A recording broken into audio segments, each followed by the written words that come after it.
గంగానది ఒడ్డు తీరాన మైలవరం అనే గ్రామం ఉండేది. ఆ గ్రామంలో గౌరయ్య, గౌరమ్మ అనే ఇద్దరు భార్యాభర్తలు ఆ ఊరి ప్రజల బట్టలు ఉతుకుతూ జీవనం కొనసాగిస్తూ ఉండేవారు. ఒకనాడు "ఏం వండావేంటి?" అన్నాడు. "ముద్దపప్పు అన్నం చేశానయ్యా. రోజు పప్పు, కూరగాయ, అన్నం ఇంతేనా? పొరట్లో ఉన్న కోడిపుంజు కొయ్యొచ్చు కదా" అన్నాడు గురవయ్య. "సరేలయ్యా, ఈ రోజుకు సర్దుకో, రేపు కోసుకొని తిందాం. పొద్దుపోయింది, రేవుకెళ్ళాలి, రేపు పొద్దున్నే తిని పండుకోండి" అని అంది. ఉదయాన్నే లేచిన గురువయ్య చెట్టు దగ్గరికి వెళ్ళాడు. గురువయ్య కోళ్లను పెంచడం అంటే చాలా ఇష్టం. కోళ్ళు చెట్టు పైన నిద్రిస్తూ ఉన్నాయి. అందులో ఒక కోడిపుంజు ఒళ్ళు విరుస్తూ లేచింది. రెక్కలు విదిలిస్తూ ఉంటుంది. ఆ రెక్కల తాకిడికి చెట్టు మీదున్న ఎండిపోయిన పుల్లలు వచ్చి కింద ఉన్న కోడిపుంజుపై పడ్డాయి. అప్పుడు కిందనున్న కోడిపుంజు ఇలా అంటుంది, "ఎవరది? అంత కండకారమా? కిందెవరున్నారో చూసుకోవద్దా? నా గొప్పతనం తెలిస్తే కిందికి వచ్చి నా ముందు తలదించుకొని ఉండాల్సిందే" అంది. "ఏంటో నీ గొప్పతనం? నా మాంసం తిన్నవారు ఈ దేశానికి రాజవుతారు" అంది. "అబ్బా, ఈ కోడిపుంజును నేను తింటాను, దేశానికి రాజును కావచ్చు" అనుకున్నాడు గురువయ్య. "ఆహాహా, అంతేనా? అంత మాత్రానికే ఇంత మిడిసిపాట? నా గొప్పతనం తెలిస్తే ముక్కున వేలేసుకుంటావు. ఎవరి శక్తి ఏంటో తెలుసుకొని మాట్లాడాలి. నీ మాంసం తింటే దేశానికి రాజవుతారేమో, నా మాంసం తింటే ఏకంగా చక్రవర్తి అవుతారు" అంది పైనున్న కోడిపుంజు. "ఆహాహాహా, ఏమి నా అదృష్టం! రాజునవుదామనుకున్నాను, పైనున్న పుంజును తిని ఏకంగా చక్రవర్తిని అవ్వచ్చు" అనుకొని చెట్టు పైకెక్కి ఆ కోడిపుంజును తీసుకొని వచ్చి భార్యకు జరిగిందంతా చెప్పాడు. "కోడి మాంసం తినాలనిపించి మీకు గాని మతిపోలేదు కదా?" "లేదు లేదు, అవి మాట్లాడుకుంటుంటే నేను విన్నాను సత్యప్రమాణికంగా" అన్నాడు గురువయ్య. "అయితే మీరు చక్రవర్తి, నేను మహారాణి అన్నమాట. నేను అలాగూ చక్రవర్తిని అవుతాను కదా, ఇక ఈ బట్టలు ఉతకడం దేనికి?" అన్నాడు గురువయ్య. "అలా అంటే ఎలా? మనం ఒప్పుకున్న బట్టలు ఉతికి ఎవరి వాళ్ళకిచ్చి ఆ తర్వాత ఇదే మనం ఆఖరిసారిగా రేవుకెళ్ళేది" అంది భార్య. ఇద్దరు ఎంతో సంతోషంగా ఆ కోడిపుంజును శుభ్రపరిచి కూర వండుకొని, వండిన కూరంతా ఒక ముంతలో ఉంచి మధ్యాహ్నం భోజన సమయంలో తిందామనుకొని ఆ ముంతను భద్రపరుస్తారు.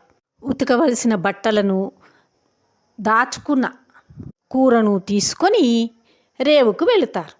కూర గుమగుమలాడిపోతుంది. "ముందు తినేసి తర్వాత బట్టలు ఉతుకుదాం. తిన్న తర్వాత నీ సంగతి తెలిసిందే, కాలు సాపుకొని చక్కగా చెట్టు కింద పడుకుంటావు. అట్టేం కుదరదు. ముందు బట్టలన్నీ ఉతికేసి తర్వాత చక్కగా తిందాం" అంది భార్య. "ఏటంటావు?" అంది. "ఎప్పుడు నా మాట విన్నావు గనక కానివ్వు, నువ్వన్నట్లే చేద్దాం." అలా ఇద్దరూ కలిసి బట్టలు ఉతుకుతుండగా కొద్దిసేపటికి హఠాత్తుగా పైన పెరిగిన నీటి ఉద్రిక్తత వల్ల ఏరు పొంగి నీటి ప్రవాహం పెరిగి ఉతకవలసిన బట్టలతో పాటు వండి తెచ్చుకున్న కోడి కూర కూడా నీటి ప్రవాహంలో కొట్టుకుపోసాగింది. "అయ్యో అయ్యో, బట్టలతో పాటు కోడి కూర కొట్టుకుపోతుందే! నా యోగం ఇలా ఉందా? చేతికి అందింది నోటికి అందకుండా పోయింది. మనంతటి దురదృష్టవంతుడు ఇంకొకరు ఉండరు." కొంత దూరం అలా కొట్టుకొచ్చిన తర్వాత అదే సమయంలో అదే రేవులో 1 మైలు దూరంలో ఆ దేశపు రాజైన శూరసేన మహారాజు దగ్గర మావటివాడిగా పనిచేస్తున్న గోపయ్య అనే వ్యక్తి ఏనుగులను తీసుకొని వచ్చి కడగసాగాడు. కొద్ది దూరంలో ముంత కొట్టుకొని రావడం గమనించాడు. దానిని తీసుకొని తెరిచి చూడగా అందులో కోడి కూర ఉన్నది. గుమగుమలాడిపోతున్న కూరను చూసి ఆకలిగా ఉన్న గోపయ్య మొత్తం తినేశాడు.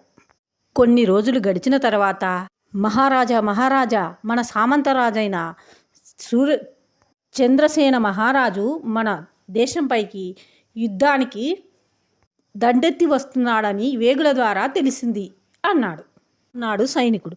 "అయితే మన సైనికులను యుద్ధానికి సన్నద్ధం చేయించండి" అన్నాడు మహారాజు. యుద్ధానికి సన్నద్ధమై ఏనుగునెక్కి యుద్ధానికి బయలుదేరాడు. హోరాహోరీగా యుద్ధం జరుగుతున్న సమయంలో సైనికులారా, ముందు సూరసేన మహారాజును ముట్టడించండి. విజయం మనకెంతో దూరంలో లేదు. పదండి ముందుకు. మహారాజా, నాకు ఏదో అపశకునం కనిపిస్తుంది. మీరు వింటానంటే నాదొక చిన్న సలహా అన్నాడు గోపయ్య. ఏంటో చెప్పు అన్నాడు రాజు. మహారాజా, మీరు మా దేశానికి వెన్నెముక వంటివారు. మీరు నా వేషాన్ని ధరించి మావటివాడిగా ఏనుగు ముందు కూర్చోండి. నేను మహారాజు వేషం వేసుకొని యుద్ధం చేస్తాను అన్నాడు. మావటివాడిగా ఉన్నారు కాబట్టి నీకు ఎటువంటి ప్రాణహాని జరగదు. మహారాజు వేషంలో ఉన్న నన్ను ముందు చంపుతారు. మీరు సురక్షితంగా ఉండటం మన రాజ్యానికి ఎంతో ముఖ్యం. గోపన్న అన్న ఆ మాటలకు రాజు కొంతసేపు ఆలోచించి, సరే సరే, తక్షణం మనం వేషం మార్చుకుందాం. అలా ఇద్దరు ఒకరి వేషం ఒకరు మార్చుకుంటారు. యుద్ధం జరుగుతూ ఉండగా అదిగో సూరసేన మహారాజు ఇటుగా వస్తున్నాడు. అతన్ని బంధించాలి అంటే ముందుగా మనము ఆ మావటివాడిని చంపాలి. అప్పుడు రాజు తేలికగా పట్టుబడతాడు. అప్పుడు ఇక విజయం మనదే. సామంతరాజు సైన్యం మావటి వేషంలో ఉన్న మహారాజైన సూరసేన మహారాజును సంహరిస్తారు. ఇది తెలిసిన సూరసేన మహారాజు సైన్యం కకావికలమై భయపడుతూ యుద్ధరంగంలో ఆహాకారాలు చేస్తారు. అప్పుడు రాజువేషంలో ఉన్న గోపయ్య సైనికులతో ఇలా అంటాడు. సైనికులారా, బెదరకండి. విజయం మనకు చేరువలో ఉంది. తెగించి ప్రాణాలొడ్డి పోరాడండి. అలా మావటి గోపయ్య సైనికులనందరినీ ఉత్తేజపరుస్తూ తాను కూడా విరోచితంగా విజృంభిస్తూ యుద్ధం చేశాడు. సామంతరాజును మట్టు పెడతాడు. శత్రువులు పలాయనం చిత్తగిస్తారు. ఆ తర్వాత మంత్రులు, సేనాధిపతులు అందరూ సమావేశమై, మనకిక రాజు లేడు. రాజులేని రాజ్యం అరాచకమవుతుంది. రాజుకు వారసులు లేరు. ఉంటే వారినే రాజును చేసేవారు. రాజు వేషంలో ఉన్న మావటి గోపయ్య శత్రువులను మట్టి కరిపించాడు. అతన్నే రాజును చేస్తే బాగుంటుందని నా అభిప్రాయం అన్నాడు మంత్రి. అలా అందరి అంగీకారంతో మన మావటి గోపయ్య చక్రవర్తి అయ్యాడు. ఇదండి కథ. తలరాతను ఎవరూ మార్చలేరు. మీ అభిప్రాయాన్ని కామెంట్ రూపంలో తెలియజేయండి. అలాగే సబ్స్క్రైబ్ చేసుకుని లైక్ చేయండి.